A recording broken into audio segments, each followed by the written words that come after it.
Just want to share with you some of the physical productivity tools and tech productivity tools that I use. I've read probably, 100 is conservative books on productivity and getting things done and all of those kind of good things. And this is the system that I've worked out after about 15 years, a hybrid of tech tools and physical tools to help me get stuff done. First is my desktop.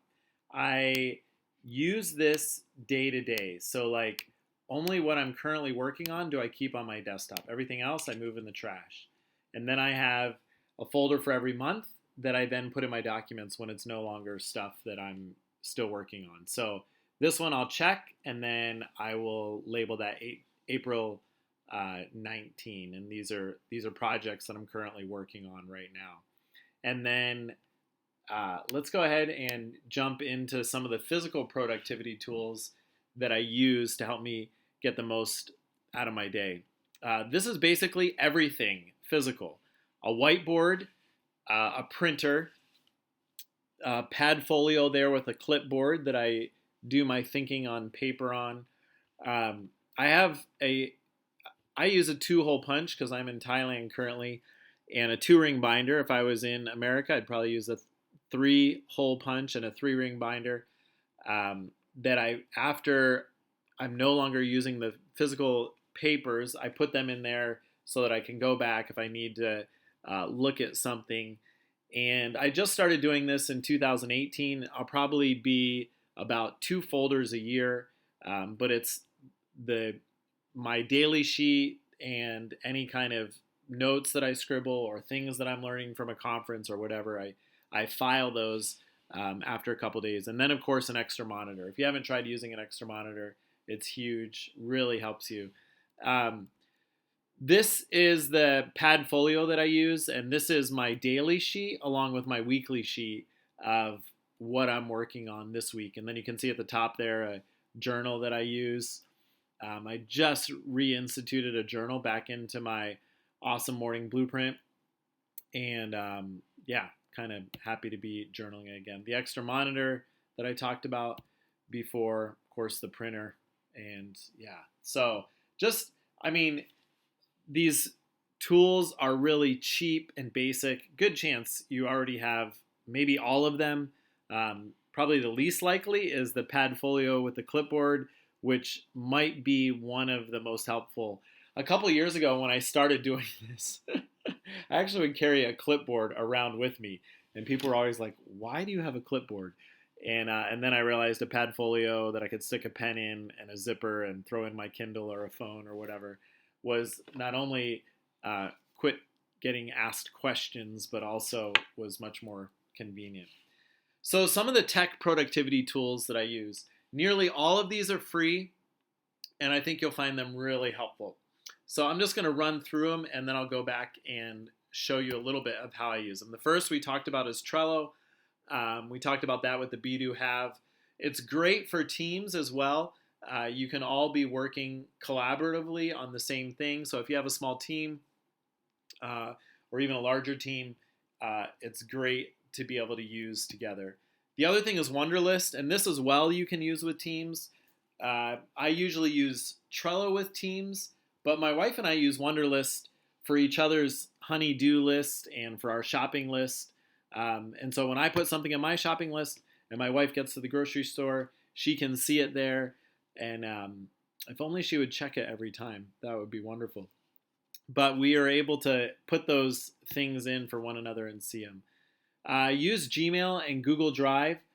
I just love the simplicity of how it works and being able to access documents anywhere and everywhere. I'm a Mac user and for a long time an iPhone user, but I still always use Gmail and Google Drive. The great thing about all of those things is you can access them on your phone. Just last night, I actually was listening to an audiobook because I couldn't sleep for a bit and thought of something, and I wrote it down on my phone this morning. I had totally forgotten about it, but this morning it popped up in my Wunderlist. And the same is true with Trello. It's right there on your phone, and of course, Gmail. The last thing is I use the bookmarks bar on my Chrome browser for everything that I use on a regular basis. So I've got my mail, my drive, my Wunderlist, my calendar, contacts, Messenger, LinkedIn, YouTube, and then my tribes board and my life dreams board. That blue thing there is my awesome morning blueprint. And those are things that I access just about every day. And so they're right there when I need them. The only thing that I pay for on a regular basis, at least that I can think of off the top of my head, is I pay 99 cents a month for 50 gigs on iCloud. So all my keynotes, pages, numbers, documents, they're all up there. And I find that really helpful. So I like to be frugal.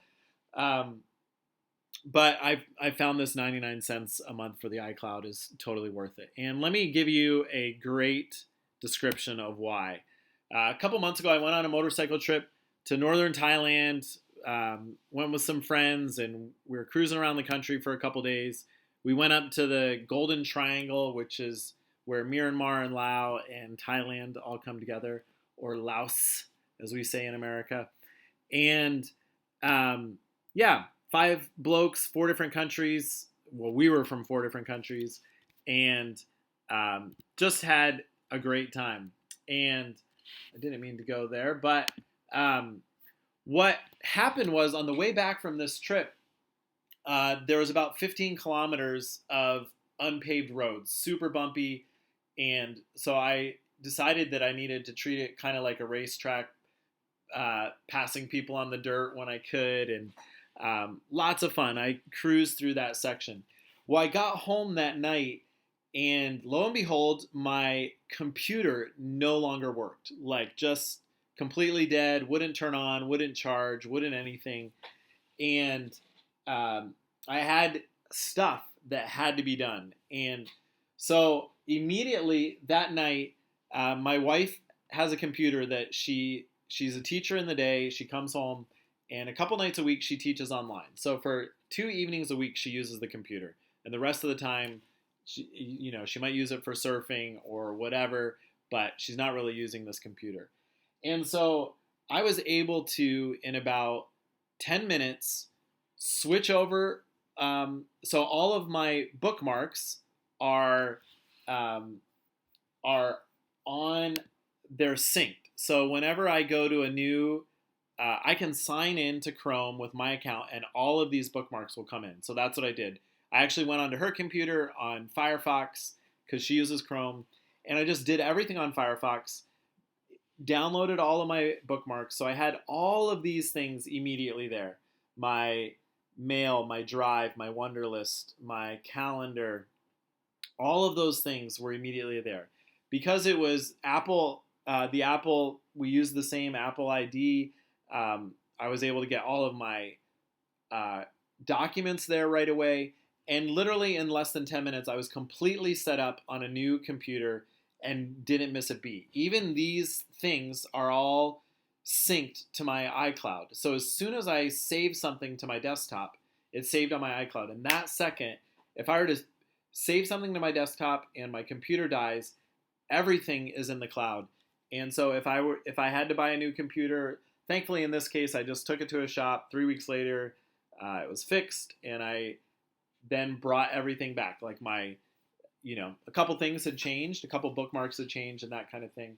But what I do is when I bookmark something, which hopefully you know this, but it's just Command or Control D, and then you hit save or done, and there's usually some words in the name next to this. I just hit edit and delete those so I can fit a whole bunch up there. Also, to show you how to add a picture, super simple, but just in case, say I wanted motorcycle to be a part of what I wanted to do in life. And where's the picture in here? So let me just take this picture. And say I wanted to put this, all I have to do is drag it on top of the description there, and then that becomes the picture for my Be-Do have. But I don't want that picture, so goodbye.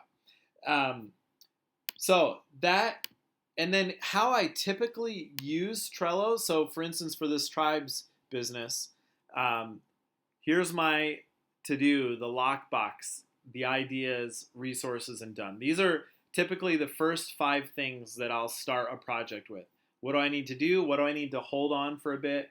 What are some ideas I have for the future? What's some resources that I need to look at? And then what is already done? And you just simply hit add another card and type it in, and that's how things get started.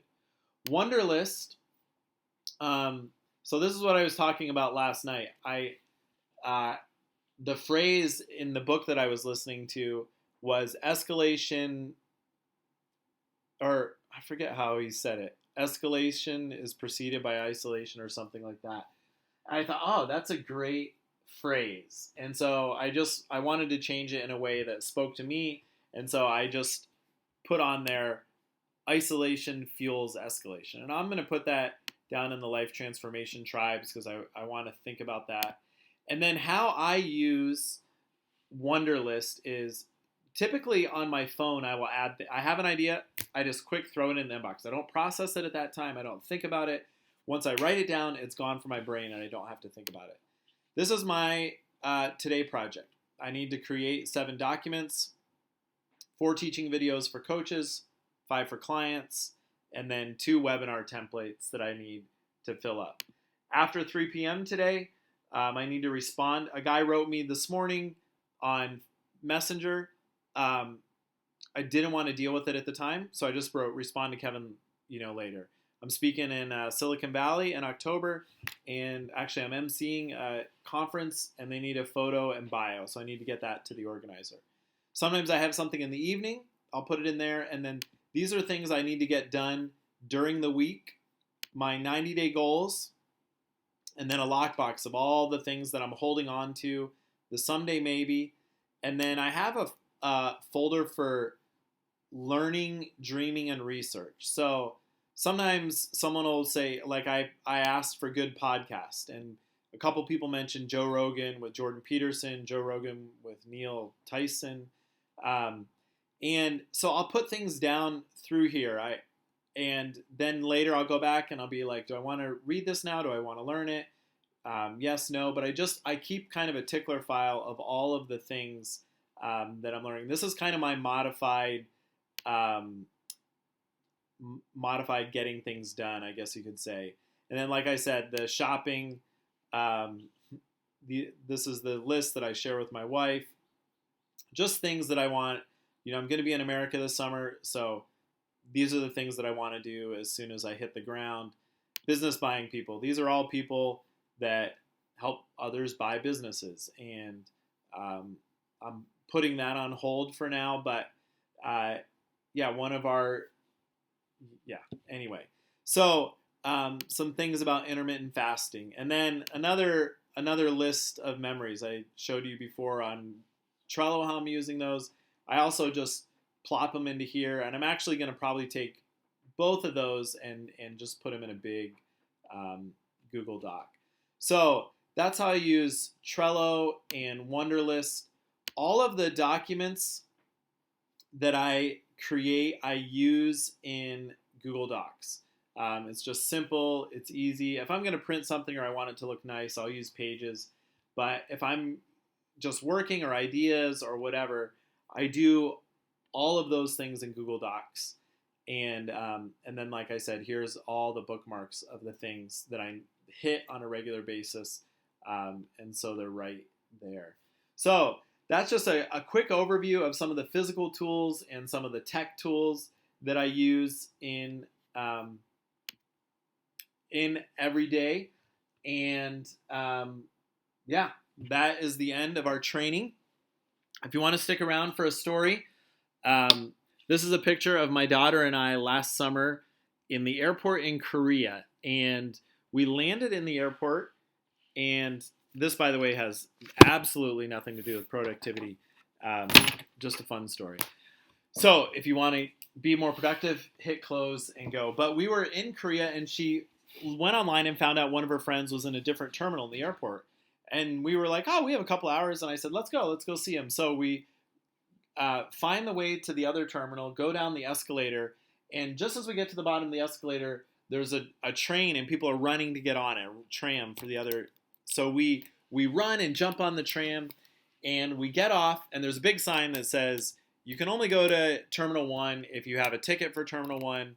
Otherwise, um, you can't. And then it said the same for Terminal 2, which we had just come from. You need to have your boarding pass and your passport to get on the tram to go back. And I was like, oh, well, we can't do that. Our passports and tickets are in the bag with my wife back in the terminal. And so they sent us to the security desk, and they're like, you need to have your passport and, your boarding pass, or you can't get back. And so I try to get on Wi-Fi. I can't. I bum a phone from a person and email my wife from their account, which of course she doesn't see it. And finally, I'm like, okay, our plane is going to come. We need to get back. So we go to the desk, and they call security, and security asks me to describe my wife and where she's sitting. And so security guy there calls the security guy in the other terminal, and they get a hold of her and give the passports and the boarding pass to the security guy, and he goes to bring it back. While we're sitting there, two other people come up, and they have their boarding pass and passport, but they, for some reason, even though they had it, even if you have it, you weren't allowed to leave. And so they had it, but they had to fill out a piece of paperwork because they left. Just the craziest thing in the world. While all four of us are filling out paperwork, another guy comes, and he has to fill out paperwork to go back. And so I say to the lady, I'm like, listen, does this happen a lot? And she pulls out a piece of paper and she says, well, on the door of the train is this sign that says, do not go here if you are not flying out of this other terminal. And I said, well, we got there, the doors were already open, so we didn't see this sign right there. And I said, how often does this happen that you're having to fill out paperwork and escort people back to their terminal? And she said, all day, every day, we're doing this. And I'm like, oh my goodness.